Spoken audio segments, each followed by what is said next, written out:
మీరు కష్టపడ్డారు. నేను చాలా ఎన్నికల్లో చూశాను. అందరూ అభ్యర్థులు కూడా ఈ ఎన్నికల్లో కష్టపడిన విధానం కానీ ఇంత కష్టం నేను ఎప్పుడూ చూడలేదు. ఒక్క మాటలో చెప్పాలంటే ప్రతి ఒక్కరూ మనసు పెట్టి పనిచేశారు. అందుకే ఈ గెలుపు వచ్చిందని చెప్పి కూడా నేను మీకు తెలియజేస్తున్నా. మీ అందరి సహకారంతో రేపు ప్రమాణ స్వీకారం చేస్తున్నాను. దానికి మీ అందరికీ ధన్యవాదాలు.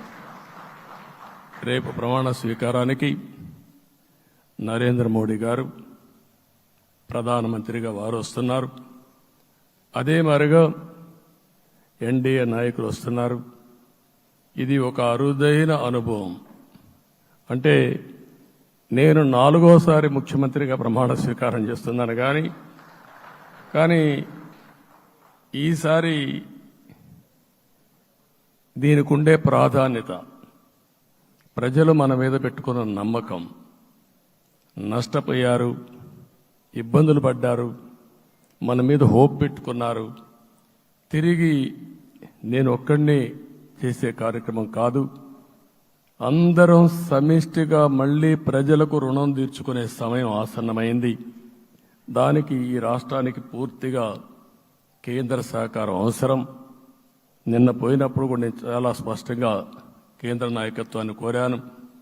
అటు అమిత్ షా గారిని, అదే మరి ప్రధానమంత్రి గారిని అందరినీ కోరాం. పూర్తిగా సహకరిస్తామని వారు హామీ ఇచ్చారు. దానికి మనందరి తరపున కేంద్రంలో ఉండే ప్రధానమంత్రి నరేంద్ర మోడీ గారిని, అదే మరి అమిత్ షా గారిని, కేంద్ర నాయకత్వాన్ని, అదే మరిగా బీజేపీ దేశ అధ్యక్షుడైనటువంటి నేషనల్ ప్రెసిడెంట్ గారి నడ్డా గారిని మనస్ఫూర్తిగా అభినందిస్తున్నానని చెప్పి కూడా నేను మీకు తెలియజేస్తున్నాను. ఈరోజు 40 సంవత్సరాలుగా రాజకీయాల్లో ఉన్నాను. నేను ఎప్పుడు కూడా రాగద్వేషాలకు అతీతంగా రాజ్యాంగంలో ఏదైతే మనం ప్రమాణం చేస్తామో రాజ్యాంగాన్ని అనుసరించి అదే విధంగా పనిచేశాను. మళ్లీ ఈరోజు మీ అందరికీ హామీ ఇస్తున్నాం. నాకు అలవాటు ప్రజల కోసం కష్టపడడం, అవిశ్రాంతంగా పనిచేయడం, పోరాటాలు మాత్రమే నాకు తెలుసు. ప్రజాహితం మాత్రం తెలుసు. తప్పకుండా దాన్ని నిలబెట్టుకుంటా. ఇన్ని దశాబ్దాలుగా కూడా ప్రతి అడుగు కూడా మీరు ఒకసారి చూస్తే ప్రతి ఆలోచన, తపన అన్నీ కూడా ప్రజల కోసమే చేశాం. ఈరోజు మనకిచ్చింది ప్రజల అధికారం కాదు. ఇది ఒక పవిత్రమైన, అత్యున్నతమైన బాధ్యత మనకు అప్పచెప్పారు. ఈ విషయం అనుక్షణం ప్రతి ఒక్కరూ మనం గుర్తుపెట్టుకోవాల్సిన అవసరం ఉంది. నేను 14 సంవత్సరాలు దగ్గర ముఖ్యమంత్రిగా ఉన్నాను. 15 సంవత్సరాలు ప్రతిపక్ష నాయకుడిగా పనిచేశాను. ఎన్నో సవాళ్లు చూశాను, ఎన్నో సంక్షోభాలు చూశాను. ప్రతి ఒక్క సంక్షోభాన్ని ఒక అవకాశంగా మలుచుకుని ముందుకు పోయాం. ఈరోజు కూడా మీకు అందరికీ, ఈరోజు రాష్ట్రంలో మనం చూస్తే చాలా సమస్యలున్నాయి. నా అనుభవాన్ని మొత్తం తీసుకుని పూర్తిగా మీ అందరి సహకారంతో, మిత్రులు పవన్ కళ్యాణ్ గారి సహకారంతో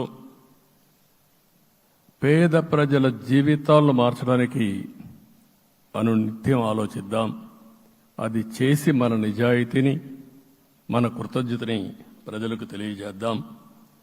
అందుకని ఇంకొక పక్క మీరు ఆలోచిస్తే రాష్ట్రం పూర్తిగా శిథిలమైపోయింది. దెబ్బతినని వర్గం అంటూ లేదు. అందుకనే ఓసారి ఆశ్చర్యం కూడా వేస్తుంది.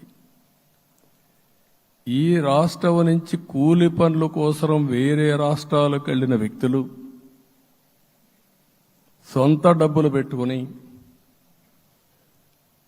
వాళ్ళ యొక్క ఫుడ్ కూడా పాకెట్స్ తయారు చేసుకుని వచ్చి ఓటేసి మళ్లీ వెళ్లారు.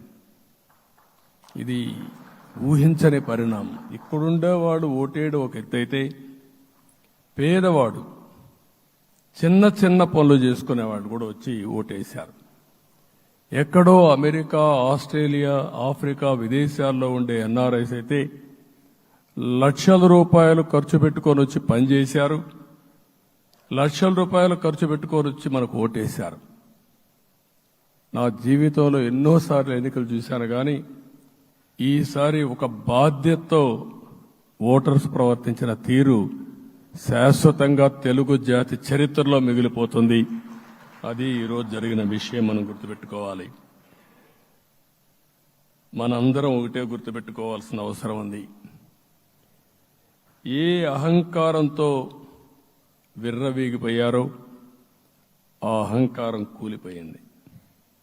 ఎన్నోసార్లు మనం చెప్పాం, ఏ వ్యక్తికి పదవి వస్తే వినయం కూడా అవసరం.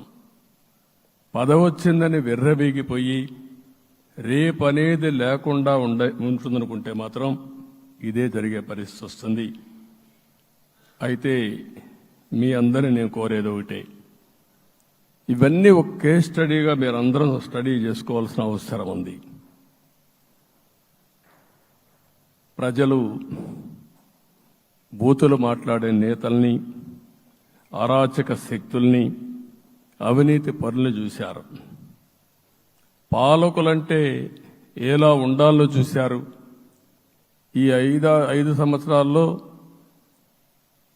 పాలకుడు ఎలాంటి వాడు వచ్చి అర్హత లేని వ్యక్తి ఏ విధంగా ఉన్నాడో చూశారంటే ఈరోజు ఇచ్చిన తీర్పు ఈ 5 ఏళ్లు పరిపాలించినటువంటి వ్యక్తి యొక్క ప్రవర్తన చూసిన తర్వాత ఇలాంటి వ్యక్తి పాలనకు పనికిరాడనే ఉద్దేశంతో ఓట్లు చేసే పరిస్థితికి వచ్చారు.